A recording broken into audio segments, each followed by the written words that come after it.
रजीम change की बात हो रही थी कि रजीम चेंज करने के लिए हमला हुआ है। ईरान को फतह तो हो गई है, लेकिन रजीम चेंज को अब दुनिया की कोई ताकत रोक नहीं सकती।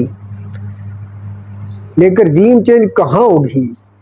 ईरान तो पहले से भी मजबूत हो गया है। ईरान के अवाम तो पहले से भी ज़्यादा मोहब्बत करने लगे अपने मुल्क के साथ और अपनी हुकूमत के साथ। अभी रिसेंटली रिपोर्ट जो आई है, 20 लोगों को इसराइली एजेंसी के लोगों ने कॉल कर कहा है कि इस हुकूमत को चेंज करें, वरना हम आपको 1 बाय 1 मार देंगे। औज़ुबिल्लाहि मिनश्शैतानिर्रजीम, बिस्मिल्लाहिर्रहमानिर्रहीम। अस्सलामु अलैकुम नाज़रीन। अल्हम्दुलिल्लाह, जिस दिन इसराइल ने ईरान पर हमला किया उसी दिन मैंने कुछ वीडियोस बनाई जिनमें ये थी कि इसराइली अवाम के हाथों नेतन्याहू शिकस्त खाएगा और वो अवाम और नेतन्याहू एक दिन अमन की भीख मांगेंगे। और ऐसा ही हुआ। ईरान को फतह मुबारक, ईरान जीत गया, अमेरिका भी हार गया, इसराइल भी हार गया। इसराइल आ रहा था तो अमेरिका को बुलाया था, अमेरिका ने उसको लॉलीपॉप देने के लिए कुछ बम बरसाए और उसके बाद चलता बना। लेकिन एक जो हिस्सा था उस जंग का, उनका मकसद था वो ये था कि एटमी असासों को तबाह करना। उसमें भी नाकाम हुए, जुज़वी कामयाब हुई कि थोड़ा सा लेट हो जाएंगे वो लोग, इंशाल्लाह सिर्फ मसाला रख लेंगे, बाकी एटम बम ईरान को इधर से मिल जाएगा। ये अलग स्टोरी है।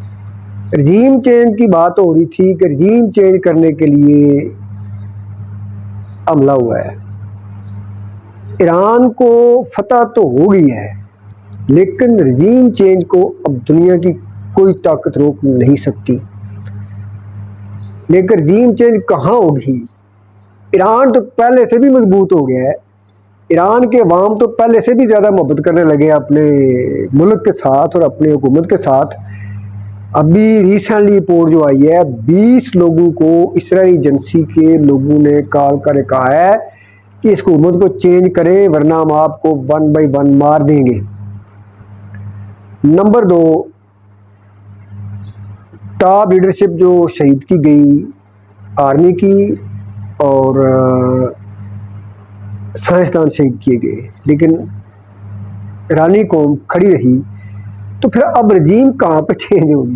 पहली बात कि ईरान तो इंतज़ार कर रहा था कब इसराइल पहल करे, क्योंकि अगर ईरान गज़ा के मुसलमानों को बचाने के लिए, उनकी मुकम्मल खुल के मदद करने के लिए इसराइल पर हमला करता तो पूरी दुनिया के ईसाई मुल्क क्या, मुसलमान मुल्क भी ईरान पर भूखे गिद्धों की तरह टूट पड़ते, मुसलमान तादी उनके जो है। लेकिन ट्रंप की चालाकी समझ लें, वो खुद इसराइल को कमज़ोर करना चाहता था और इंडिया को, या फिर इसराइल की बदकिस्मती समझ लें, या फिर ईरान की जंगी हिकमत समझ लें कि इसराइल ने ईरान पर हमला कर दिया, उसके बाद ईरान को मौका मिल गया खुल के खेलने का। तो जो इसराइल के साथ हुआ पूरी दुनिया ने देखा। आगे बात आती है रजीम चेंज की। मैंने कहा था पहली वीडियो में कि ये जंग अमेरिका इसराइल ने जो शर्त की है अरबों को बीच में शामिल करने की, वही हुआ। अब कतर से जहाज उड़ के गए अमेरिका, क्या पुराना ज़माना नहीं है? अब तो मिसाइल का दौर है। तो सऊदी अरब और कतर में हमले होने थे ईरान के, इस्लामी मुल्कों ने आपस में टकराना था। कतर में तो मिसाइल गिरे, बहरहाल जंग रुक गई, ईरान को फतह हो गई। लेकिन उसके बाद जो बात मोसाद के लोगों ने की है, जो बातें बाहर आ रही हैं कि प्रॉक्सी वार शुरू होगी ईरान के खिलाफ, जारी रहेगी, जासूसी का नेटवर्क वहाँ पे अपनी कोशिश करता रहेगा अवाम को हुकूमत के ख़िलाफ़ करने के ईरान की। तो इसके बदले में क्या ईरानी एजेंसियाँ खामोश रहेंगी?